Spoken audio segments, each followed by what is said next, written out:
Bonjour à tous, je vais vous présenter aujourd'hui Google Drive qui est le cloud de Google.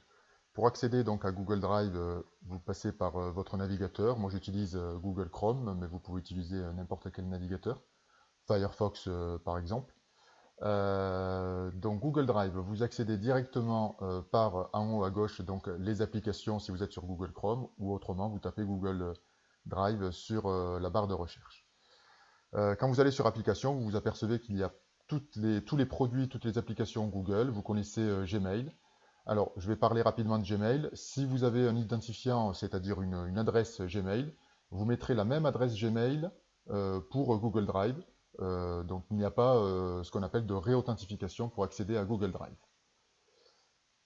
Alors, Google Drive, c'est tout simplement un cloud. Un cloud, c'est un disque dur.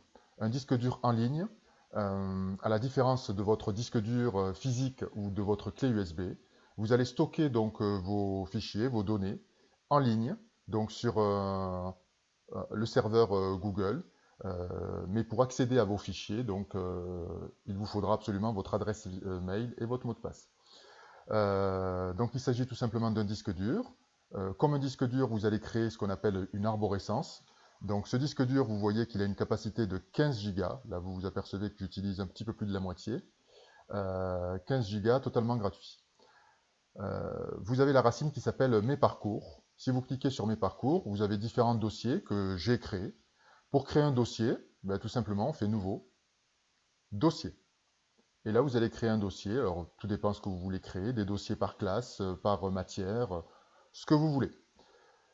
L'objectif, donc, c'est de mettre, tout simplement, de déposer vos fichiers, vos cours, par exemple, sur votre Google Drive, sur ce cloud-là. Pour déposer un fichier, il suffit, en premier lieu, donc, de vous placer déjà sur le dossier de destination. Donc, par exemple, si je veux installer, si je veux mettre un fichier sur mon dossier que j'avais fait sur la formation rénovation. Je vais donc sur Nouveau, et là je ne vais pas sur Dossier, mais je vais sur Importer fichier. Un fichier par exemple que j'aurais travaillé sur mon disque dur. Là je vais prendre un petit fichier Excel que j'avais créé et que j'avais mis sur mon disque dur. Donc là je vais le chercher, c'est celui-ci. Suivi de post Facebook. Je fais un double clic. Là vous voyez que l'importation se fait. L'importation est terminée et je le retrouve ici. Donc mon fichier vient d'être déposé sur mon cloud, ce qui veut dire que j'ai une copie, et si j'ai un problème sur mon disque dur, sur mon PC ou sur ma clé USB, j'aurai toujours une copie sur mon cloud et je pourrai toujours accéder à ce fichier en passant par Internet. Merci à vous.